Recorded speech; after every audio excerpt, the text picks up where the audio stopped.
మీ పరలోకపు తండ్రి గత దినములన్నీ కూడా కాపాడి భద్రపరిచి నెమ్మది క్షేమమిచ్చి ఈ మండు ఎండలో మండు వేసవి 132 దినములు కాపాడి 133 మాకు జ్ఞాన హృదయం కలిగినట్లుగా మా దినములు లెక్కించడం మాకు give us voice heart and teach us to count our days. ఈ దినము సజీవులుగా ఉంచాలి. నీ వాక్యంలో రాయబడి నేను గోతిలోనికి దిగినేడన నా ప్రాణం వలన లాభమేంటి? మన్ను నేను స్తుతిస్తుందా? పాతాళం నీకు స్తుతి కలగదు కదా. ఈ దినం నేను సజీవులే కదా, నేను స్తుతిస్తాను, గణపరుస్తారు, ఆరాధిస్తాను, కొలుస్తాను. సూర్యోదయం మొదలుకొని సూర్యాస్తమయం వరకు యెహోవా నామము స్తుతింపదగిన, గణపరుస్తాయి, కొనిగాడదగిన. ఈ ఆరాధనలు మమ్మల్ని సజీవులుగా ఉంచినందుకు వదలులు చెల్లిస్తూ సమస్త మహిమ ఘనత కీర్తికి ఆరోపిస్తూ ఈ స్తుతి ఆరాధన మా రక్షకుడు మా విమోచకుడు క్రీస్తు నామంలో నీకు సమర్పిస్తున్నాం మా ప్రియ పరలోకపు తండ్రి. దయచేసి కూర్చోండి, ప్లీజ్ బి సీటెడ్. ఈ ఉదయకాల ఆరాధనకు వచ్చినందరినీ ప్రేమపూర్వకంగా ఆరాధనలకు ఆహ్వానిస్తున్నాం. Warm welcome to this Lone Star Telugu Baptist Church that service. Greet you all in the name of our Lord and Savior Jesus Christ. ప్రభువును రక్షకుడైన యేసుక్రీస్తు వారి దివ్య నామములో మీ అందరికీ శుభములు సమాధానం కలుగును గాక. ప్రభునందు మిక్కిలి ప్రియులారా, ఈ దినం బయటికి తీసుకెళ్ళాను. బయట వెళ్ళండి, వాక్యం బాక్స్ ఉంది, బయట వెళ్ళండి.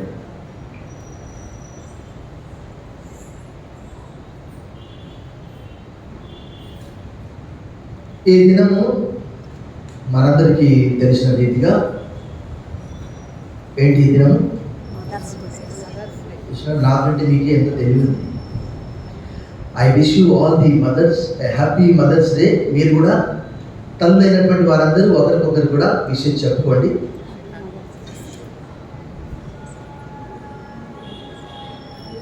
చెప్పు బ్యూలా, మీ మదర్కి. బిందుకి ఎవరు లేరు బాబు, పిల్లలు. సో ఈ దినము అందరికీ అంతర్జాతీయ మాతృ దినోత్సవపు శుభాకాంక్షలు. మరి పిల్లలు లేరు కదా మీరు బాధపడడానికి వీల్లేదు.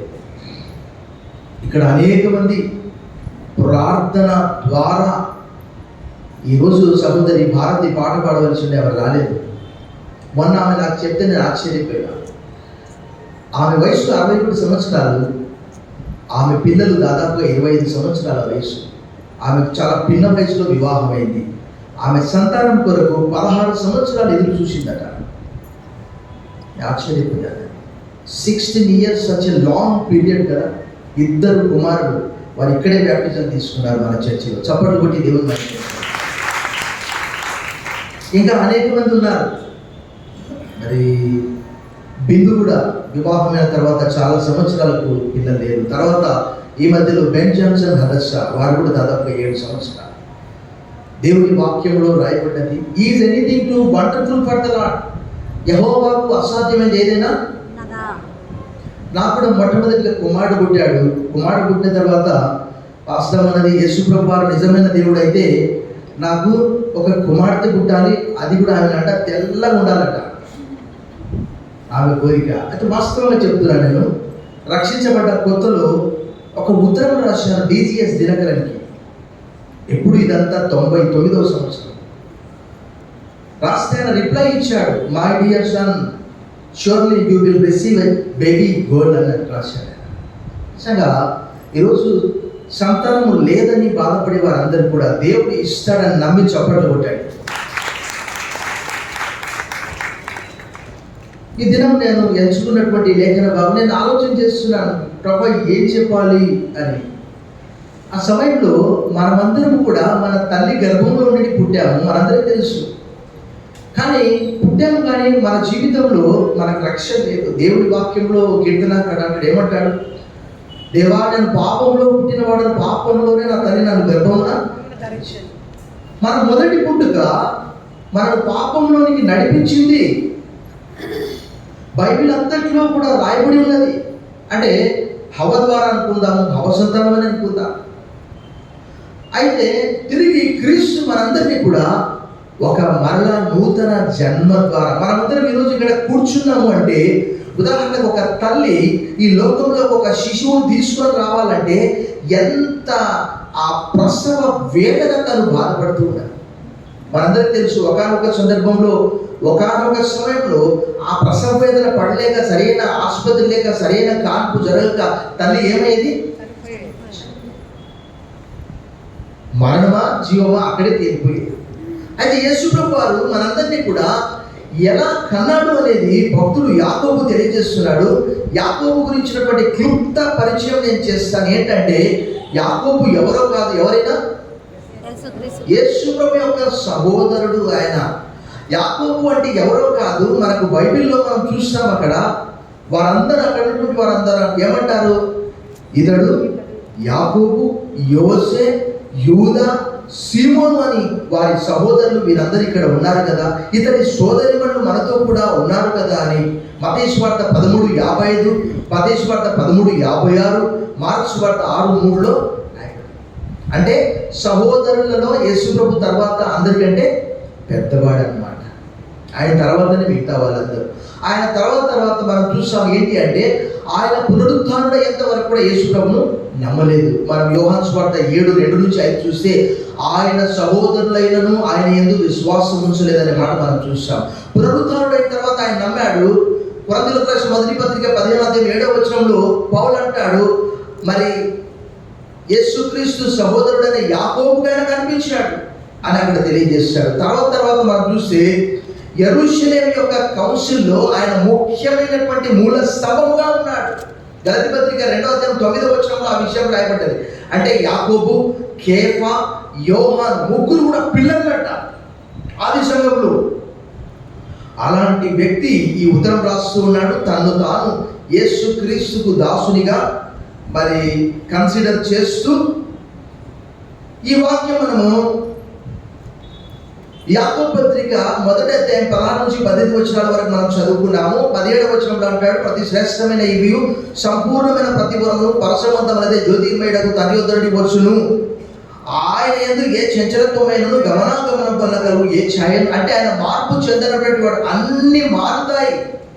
ఆకాశంలో సూర్య చంద్ర నక్షత్రాలు రాలిపోతే ఒక సమయం, కానీ ఆయన మార్పు లేనటువంటి వాడని హెబ్రీ పత్రిక 13:8 యేసుక్రీస్తు నిన్న నేడు నిరంతరము ఏకరీతిగా ఉన్నాడు అనే మాట రాయబడ్డది. ఇంకా అన్నాడు, యెహోవానైన నేను మార్పు చెందినటువంటి వాడను, మలాకి 3:6.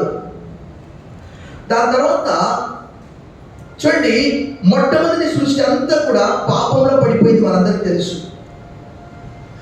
ఎందుకనగా నరుల హృదయాలోచన కేవలం భార్య ఉండి ఎలా ఉందట, చెడ్డగా. అయితే ఇక్కడ ఈ భక్తుడు చెప్పేదాన్ని బట్టి మనం గమనిస్తే 1:18 చూడండి ఒకసారి. ఆయన తాను సృష్టించిన వాటిలో మనము ప్రథమ ఫలముగా ఉంటున్నట్లు సత్యవాక్యం వల్ల మనల్ని తన సంకల్ప ప్రకారము అని కన్నాడట. ఈరోజు మనం ఇక్కడ కూర్చొని మనం దేవుని ఆరాధిస్తున్నామంటే మనందరం తెలుసు, ఇక్కడ మనందరం కూడా ఇక్కడ కూర్చున్నాము అని అంటే మొట్టమొదటి మనము స్త్రీ గర్భంలో నుంచి ఈ లోకంలోకి రావడానికి తల్లి ఎంత ప్రసవవేదన పడ్డది, ఆ తర్వాత పెంచి ఎలా పెద్దగా చేసింది, ఎంత కష్టపడి ఉండొచ్చు కదా. అయితే మనం ఇక్కడ కూర్చొని ఆరాధిస్తున్నామంటే మన పాపాలన్నీ కూడా 103వ కీర్తన 12 పడమటికి తూర్పు ఎంత దూరమో మన అతిక్రమములను అంత దూరపరిచి సముద్రపు అగాధంలో పడవేసి పాపంలో ఉన్నటువంటి మనందరినీ కూడా, ఒక స్త్రీ ఒక చిన్న పిల్లవానికి జన్మనిచ్చినప్పుడు ఎంత రక్తం పోతుంది, కొన్నిసార్లు రక్తస్రావం ఎక్కువైపోయి ఏమవుతుంది, అందుకే ముందే రక్తం ఎక్కిస్తారు. రక్తం ఉందా అమ్మా నీకు అని అడుగుతారు. అది యేసుప్రభు వారు మనందరి కొరకు మనకు తెలుసు, ఆయన మాంసములో మాంసము, శరీరంలో శరీరము, రక్తంలో రక్తము. ఆయన రక్తమంతా ఒలగపోసాడు మనందరి కొరకు. దేవుని వాక్య ప్రకారం, వాక్యం ద్వారా మనం కన్నాడట. అంటే ఈరోజు కోట్ల మందిని వాక్యము ద్వారానే ఆయన కన్నాడు. చప్పట్లు కొట్టి మనం దేవుని భయపరుస్తాం. దేవుని వాక్యంలో రాయబడ్డది, సమస్తమును ఆయన మూలముగా కలిగను, కలిగిన ఏది ఆయన లేకుండా ఆయన లోకంలో ఉండెను కానీ 1:10 యోహాను సువార్త 1:3, 1:10. ఆయన లోకంలో ఉండెను కానీ లోకం ఆయనను గ్రహించలేదు, గుర్తించలేదు అనే మాట. ఆయన తన స్వకీయుల దగ్గరకు వచ్చిన వారు ఆయనను He came to his own but they did not accept him అనే మాట ఆంగ్లంలో రాయబడింది. అయితే ఆయన ఎలా మనందరినీ కన్నాడయ్యా అంటే, ఇందాక మనము ఏం చేశాము, ఉత్తర ప్రత్యుత్తరీతిగా ఒక లేఖన భాగం చదువుకున్నాం. యెషయా గ్రంథం 49వ అధ్యాయం 14, 15, 16 వచనాలు. అక్కడ ఏమని రాయబడదంటే, సియోను అనుకున్నదట, యెహోవా నన్ను మరచిపోయి ఉన్నాడు, యెహోవా మమ్మల్ని మరచిపోయి ఉన్నాడు, సియోను మమ్మల్ని విడిచిపెట్టి ఉన్నది.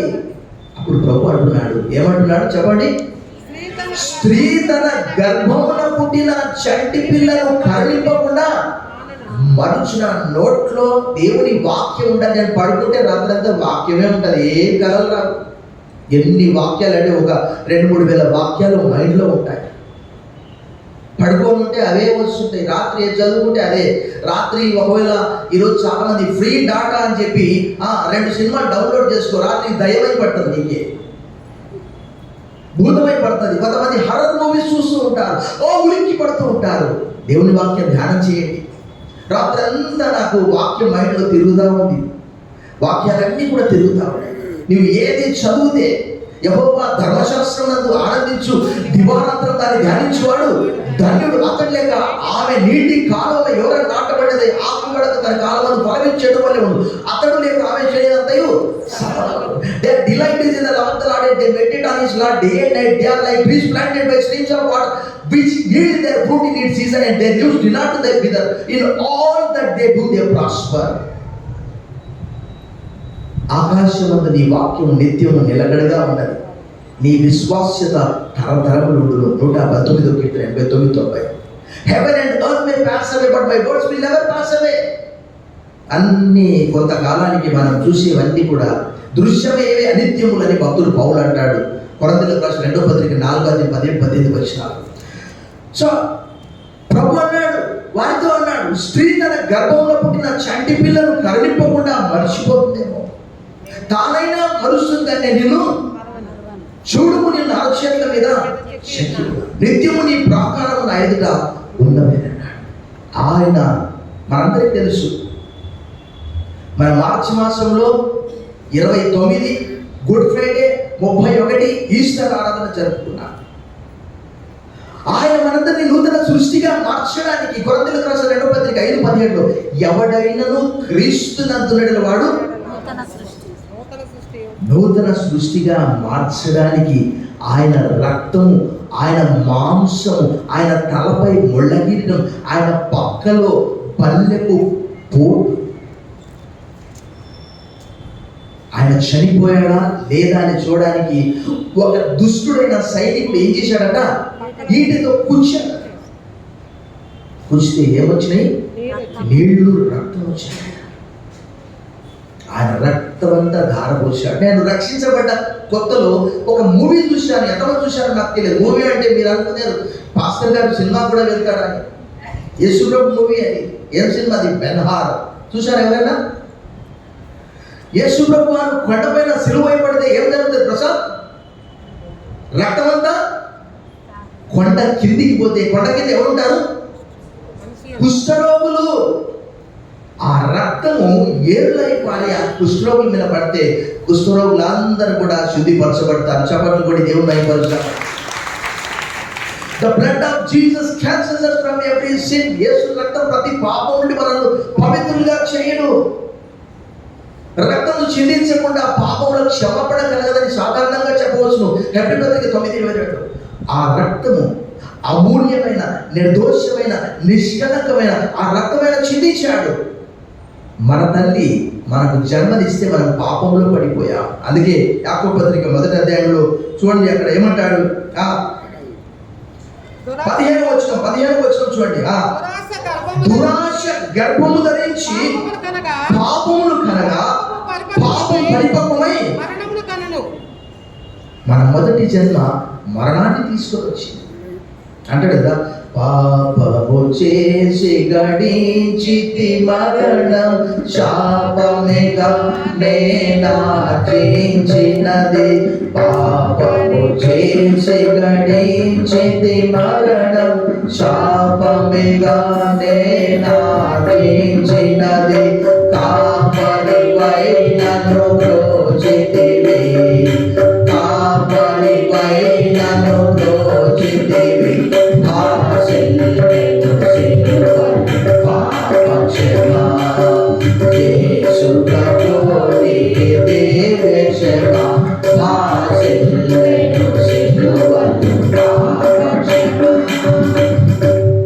ఆయన మనందరినీ నూతన సృష్టిగా మార్చడానికి, మనమందరము గొర్రెల వలె త్రోవ తప్పిపోతుంది, మనలో ప్రతి వాడు తనకి ఇష్టమైన త్రోవకు తొలిగెను అని యెషయా గ్రంథం 53:6 అంటే పేతురు అంటాడు, మనమందరము గొర్రెల వలె త్రోవ తప్పిపోతుంది, కానీ ఇప్పుడైతే మన ఆత్మల కాపరి మన అధ్యక్షుడునైన యేసుక్రీస్తు వైపునకు మళ్ళీ ఉన్నాము. పేతురు రాసిన మొదటి పత్రిక 2:25 ఆ మాట చెప్తాడు. నిజంగా ఈరోజు ప్రపంచంలో కోట్లాది మంది పుట్టారంటే ఏ తల్లి వాళ్ళని కలది? వారికి నూతన సృష్టి ఎలా కలిగింది? అందరూ కూడా వారి విడుదల కొరకు దేవుని కుమారుడు ఎదురు చూస్తూ ఉన్నారట. అక్కడ పౌలు భక్తుడు ఒక మంచి మాట అంటాడు చూడండి, రోమపత్రిక 8వ అధ్యాయంలో సృష్టి అంతా కూడా మిగుల ఆశతో కనిపెట్టుకుని ఉన్నదంట. 8వ అధ్యాయము రోమపత్రిక 19వ వచనం చూడండి, దేవుని కుమారుల ప్రత్యక్షత కొరకు సృష్టి మిగుల ఆశతో తేరి చూచుచు. ఇంకేమంటాడు, ఏదైనా సృష్టి ఎలా ఉన్నదట, నాశనమునకు లోనైన దాస్యముల నుండి విడిపింపబడి దేవుని పిల్లలు పొందవు మహిమల స్వాతంత్రం పొందుతున్న నిరీక్షణ కలిగి స్వేచ్ఛగా కాక దాన్ని లోపరిచిన వారి మూలంగా.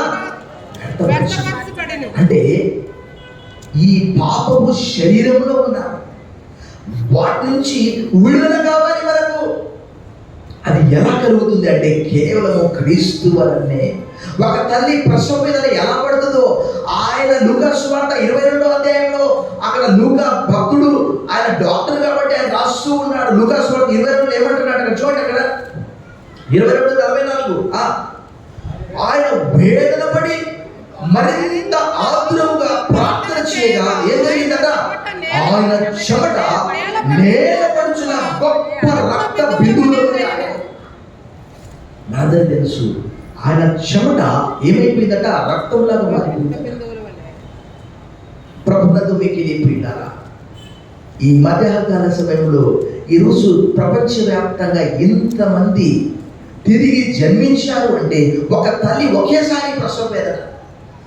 కానీ ప్రభు జగత్తు పునాది వేయబడక మునిపే ఆయన సంకల్పంలో ఆది కాండంలోనే ఒక ప్రణాళిక, దేవుని యొక్క ప్రణాళిక ఆది కాండంలోనే 3:15 మరియు నీకును స్త్రీకి నీ సంతానములకు స్త్రీ సంతానము వైరం కలుగ చేశాను. అది అంటే ఆయన నిన్ను తల మీద కొడు, నీవు ఆయనను మడి మీద కాటు వేస్తావు. అక్కడ దేవుడు ఆలోచన చేశాడు. అది మొదలుకొని ప్రవచనాలన్నీ కూడా యాకోబులో నుండి నక్షత్రం ఉదయించును అని 24వ అధ్యాయం సంఖ్యాకాండం. ఆ తదుపరి మనం యెషయా గ్రంథంకి వచ్చే వరకు ఏదైనా మనకు శిశువు పుట్టిన కుమారుడు అనుగ్రహింపబడిన, అతని భుజం మీద రాజ్య భారముడు, ఆయన పేరు రాజ్యకుడు, ఆలోచనకర్త, బలవంతుడైన దేవుడు, నిత్యుడగు. అది మొదలుకొని ఆయన శరీర రూపములో ఆయన ఈ లోకానికి వచ్చి రక్తంలో రక్తముగా, మాంసంలో మాంసముగా, ఎముకల్లో అంటే మనం శరీరంతో ఉన్నాం కాబట్టి మనందరిని విడిపించడానికి ఆయన శరీరధారిగా వచ్చాడు. ఆ వాక్యము శరీరధారి కృపా సత్య సంపూర్ణంగా మన మధ్యలో ఆయన లోకానికి వచ్చింది. ఎందుకంటే మనందరినీ కూడా నూతన సృష్టిగా మార్చడానికి. ఆ రోమపత్రికలో పౌలు భక్తుడు మరొక లేఖన భాగాన్ని అక్కడ తెలియజేశారు. చూడండి ఒకసారి, రోమపత్రిక 8వ అధ్యాయంలో ఏం చేశాడట చూడండి. 8వ అధ్యాయంలో 29వ వచనంలో, ఎందుకనగా తన కుమారుడు అనేక సహోదరులలో జ్యేష్ఠుడు ఉన్నట్లు దేవుడు ఎవరిని ముందు ఎరిగానో వాడు తన కుమారునితో సారూప్యం గలవారు వారిని ముందుగా ఇంకేం చేశాడు? దాంతో పాటు ఎవరిని ముందుగా నిర్ణయించాడో వారిని పిలిచాడు, ఎవరిని పిలిచాడు వారిని నీతిమంతులుగా తీర్చాడు, ఎవరిని నీతిమంతులుగా తీర్చాడు వారిని మహిమపరచెను. యేసు ప్రభు మనందరికీ జ్యేష్ఠ సహోదరుడు, ఆయన ఏకైక కుమారుడు. మనమందరము తండ్రి అయిన దేవునికి కుమారుడుగా ఉంటున్నాము. దేవుని వాక్యంలో చూడండి, యోహాను సువార్త 1వ అధ్యాయంలో రాయబడ్డ ఆ మాట మనం చూద్దాం. యోహాను సువార్త 1వ అధ్యాయంలో మన పుట్టుకను గురించి అక్కడ చాలా స్పష్టంగా రాయబడ్డది. చాలా సందర్భాల్లో మనం చదువుతూ ఉంటాం కానీ గ్రహించము మన పుట్టుక ఎలా జరిగింది అనేది రాయబడింది. 1వ అధ్యాయము 11వ వచనం చూడండి.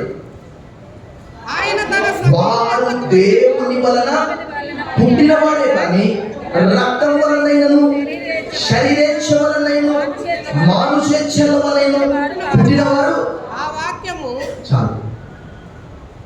ఈ లోక సంబంధమైనటువంటి పుట్టుక మరణాన్ని తీసుకొని వచ్చింది. పరలోక సంబంధమైన పుట్టుక యేసుప్రభు యోహాను సువార్త 3:3 ఏమన్నాడు? ఒకడు క్రొత్తగా జన్మిస్తే గాని పరలోక రాజ్యములు చూడలేడు అని అన్నాడు. అంటే క్రొత్తగా అనే దానికి పైనుండి అనే మాట ఉంది చూడండి. అక్కడ 3వ అధ్యాయం 3వ వచనం చూడండి ఒకసారి. అందుకు యేసు అతనితో ఒకడు క్రొత్తగా అంటే పుట్టినోడు ఏమన్నది? పైనుండి అనే మాట రాయబడ్డది. పైనుండి జన్మించితేనే కానీ, అంటే తిరిగి జన్మిస్తే కానీ అనే మాట మనం అర్థం చేయాలి. అతడు దేవుని రాజ్యమును ప్రవేశింపలేడని. ఈరోజు మన తల్లి ఒకవేళ మంచి నేర్పించి ఉండవచ్చు, నేర్పించి ఉండకపోవచ్చు. అఫ్కోర్స్ యోకోబెత్ అనే స్త్రీ మోషేను, మిరియామును, ఆరోను దేవుని కొరకు పెంచి పెద్దగా చేసింది. అలాంటి మంచి తల్లులు కూడా ఉండవచ్చు.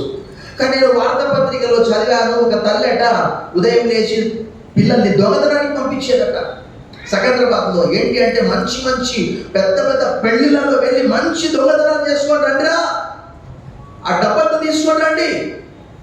అలాంటి తల్లులు కూడా ఉండవచ్చు. ఒకవేళ ఆ కుమారుడు ఉరి శిక్షకు గురి అయినప్పుడు ఆ పూర్తి బాధ్యత ఎవరిది? బాలుడు లేక బాలిక నడవలసిన త్రోవ వారికి నేర్పించండి, వారు పెద్దవారైన దాని నుంచి. సో యేసు ప్రభు వారు మనందరినీ కూడా ఆయన రక్తమంతా కూడా కార్చి, ఆయన ఒంట్లో ఉన్న రక్తమంతా, ఆయన చెమట రక్త బిందువుల వలె మారిపోతూ ఉన్నది. ఆ కలువరి సిలువలో మనందరికీ తెలుసు, మనం మార్చి 29 ఇక్కడ కూర్చొని దాదాపుగా 3-4 గంటలు కూర్చున్నాం. ఉదయం 9 గంటలు మొదలుకొని మధ్యాహ్నం 3 గంటల వరకు ఏం జరిగింది? అక్కడ యేసు ప్రభు వారు సిలువపై వేలాడుతూ అంత చీకటైపోయింది. ఆ రక్షణ కార్యము దేవునికి కుమారునికి తప్ప ఎవరికి తెలియదని ఎవరు చూడలే. ఉదయం 9 మొదలుకొని మధ్యాహ్నం 3 వరకు ఆయన భూమికి ఆకాశములకు మధ్యలో సెలవు వేయబడ్డాడు. ఈరోజు మన రక్షణ కొరకు మన పాపాలన్నీ కూడా సముద్రపు అగాధంలో పడవేసి, ఎలా అయితే ప్రభుత్వ స్త్రీ తన గర్భమున పుట్టిన చంటి బిడ్డను కరుణింపకుండా మర్చిపోతుందా? మర్చిపోదు కదా. ఆమె ఒకవేళ మర్చిపోవచ్చు నిద్రపోయినప్పుడు, కానీ నేను మర్చిపోయేవాడిని కాదు. ఈ సమయంలో తల్లిలా లాలించుననే పాటను మనము పాడుకుందాము. వచ్చినటువంటి వారందరూ కూడా చప్పట్లు కొడుతూ ప్రభువును స్తుతిస్తూ, ఇక్కడ ప్రభు మనకు కనిపిస్తూ ఉన్నాడు ఈ పాటలో. వచ్చినటువంటి వారందరూ కూడా ప్రభు మహిమార్థమై బిగ్గరగా పాట పాడుతూ, ప్రభు మనల్ని రక్షించాడు, మనకు నూతన జన్మనిచ్చాడు, మన పుట్టుకకు కారణం ఆయనే. తల్లిలా లాలించును, తండ్రిలా ప్రేమించును, తల్లిలా లాలించును, తండ్రిలా ప్రేమించును. ముదిరి వచ్చు వరకు ఎత్తుకొని ముద్దాడును, చనుక పెట్టుకొని కాపాడును. యేసయ్యా తల్లిలా లాలించును, తండ్రిలా ప్రేమించును. తల్లి అయిన మరచునేమో నేను నిన్ను మరుగను,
చేసిన యేసయ్యా తల్లిలా లాలించును, తల్లిలా ప్రేమించును, తల్లిలా లాలించును, తల్లిలా ప్రేమించును. మొదటి వచ్చు వరకు ఎత్తుకొని కాపాడును, చంక పెట్టుకొని కాపాడును యేసయ్యా తల్లిలా లాలించును, తల్లిలా ప్రేమించును. సో మన పుట్టుక జాగ్రత్తగా ఆలోచన చేసినప్పుడు ఇన్ని కోట్ల మంది పుట్టడానికి కారణం ఎవరు అంటే ప్రభువైన యేసుక్రీస్తు వారు. మనందరికీ తెలుసు, మానవులందరూ ఇప్పుడు జరుగుతున్న సంఘటనలు చూస్తే మనుషుల వీరేనా, మనుషుల వీరిలో మానవత్వం ఉన్నదా? మొన్నటి దినం నేను వార్తాపత్రిక చదివే సమయంలో భారతదేశానికి 1883 గుంటూరు జనరల్ హాస్పిటల్ జీజీహెచ్ అక్కడ స్థాపించడానికి గల కారణం ఎవరు తెలుసా? ఎప్పుడైనా మీరు విన్నారా? అన్నా సారా అమెరికాలో మెడికల్ కాలేజీలో విద్యను అభ్యసించి ఆమె భారతదేశానికి గుంటూరుకు మిషనరీగా వచ్చి అక్కడ ఇంటింటికి వెళ్ళి వైద్యం అందించి ఒక తల్లిలాగా ఆమె వివాహం చేసుకుంది. ఆమె ఇక్కడే చనిపోయి ఇక్కడే పాతి పెట్టబడ్డది. తెలుసుకోండి మీరు. Anna Sara missionary to Guntur government general hospital GGH founder ఎవరంటే మీకు వస్తుంది. ఈరోజు మదర్ తెరీసా భారతదేశానికి వచ్చి మతాన్ని కాదు ప్రేమను పంచింది.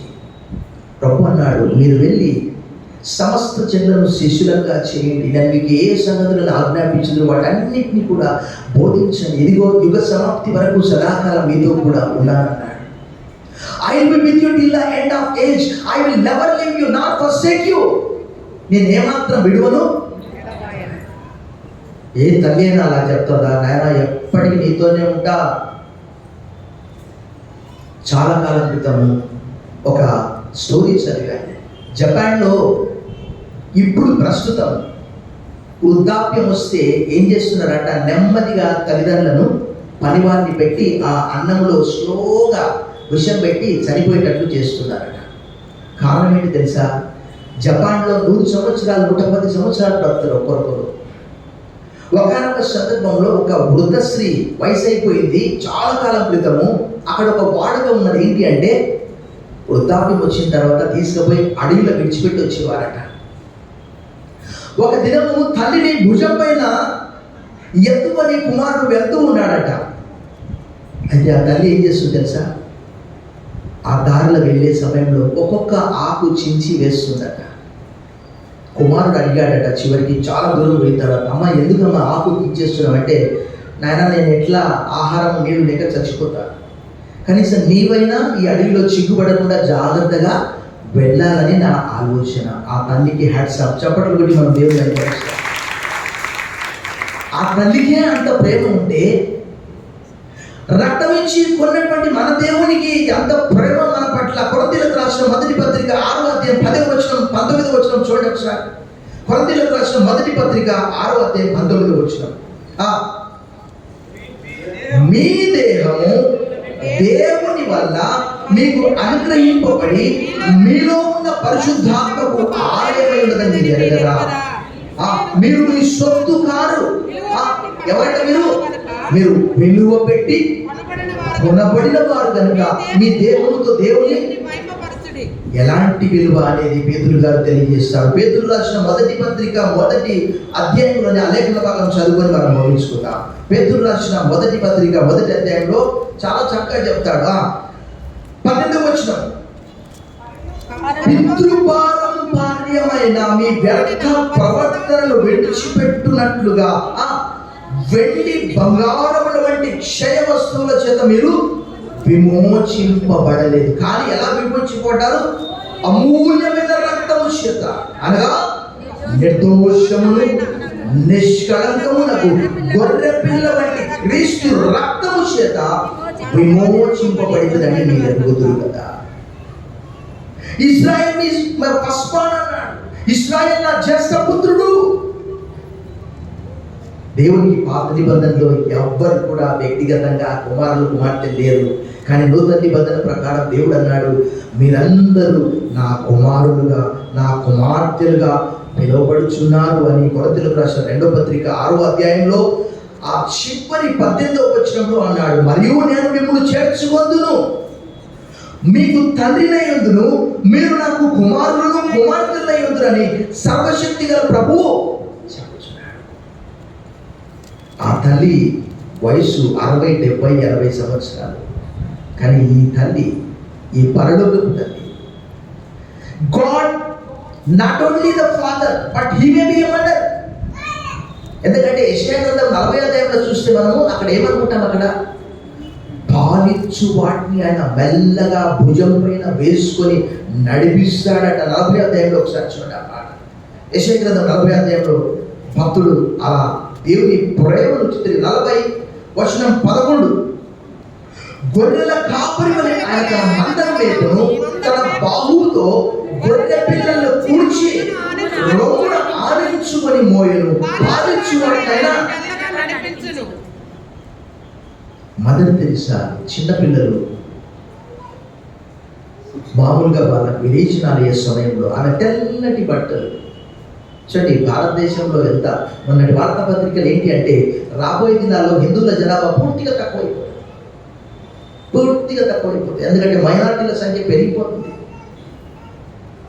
మరి ముఖ్యంగా భారతదేశంలో ఆ తల్లి మదర్ తెరిసా, ఆమె పిల్లలు లేరు కానీ భారతదేశంలో అనేక మంది పిల్లల్ని ప్రేమించింది. చప్పట్లు కొట్టి మన దేవుడు.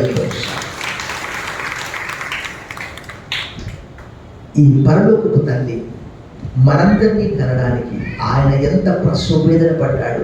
ఆ సిలువలో ఆయన రక్తమంతా కార్చాడు, ఆ బలియాగముగా మనందరి కొరకు. మరి ఆయన కుమారులం కాదా, ఆయన కుమార్తెలం కాదా, ఆయన మన తల్లి కాదా? ఆయన వాక్యం ద్వారా సమస్తము ఆయన మూలంగా కలిగినది ఏది అని లేకుండా ఆ వాక్యము ద్వారానే ఒకే రోజు వారి హృదయంలో నడుచుకొని మేమేం చేయాలి అంటే, ప్రభువైన యేసునందు విశ్వాసం వచ్చి మీరు రక్షణ పొందాలంటే ఒకే దినం 3000 మంది ప్రభువైన యేసుక్రీస్తును తమ స్వంత రక్షకునిగా అంగీకరించారు.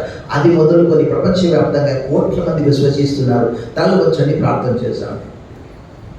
సర్వశక్తి గల దేవా, నీ సత్య వాక్యం వలన నీవు సృష్టించిన వాటిలో మేము ప్రథమ ఫలముగా ఉండడానికి మమ్మల్ని వాక్యం వల్ల కన్నాను ప్రభాని పొందడాలి. మీరు మా కన్న తల్లి, కన్న తండ్రి, మీకు వదనములు చెల్లిస్తూ, మా తల్లి కూడా మాకు ఇలాంటి మాటలు నేర్పించిందో లేదో కానీ మీరైతే మమ్మల్ని నిత్య జీవానికి పాత్రులుగా పాప శాపము నుండి విడుదల కలగజేసి మా పక్షముగా మాకు రావాల్సిన శిక్షను భరించి వహించి మమ్మల్ని నీతిమంతులుగా శుద్ధులుగా తండ్రితో సమాధానపరిచినందుకు వదనములు చెల్లిస్తున్నాం. యేసు నామములో ప్రార్థిస్తున్నాం తండ్రి, ఆమేన్.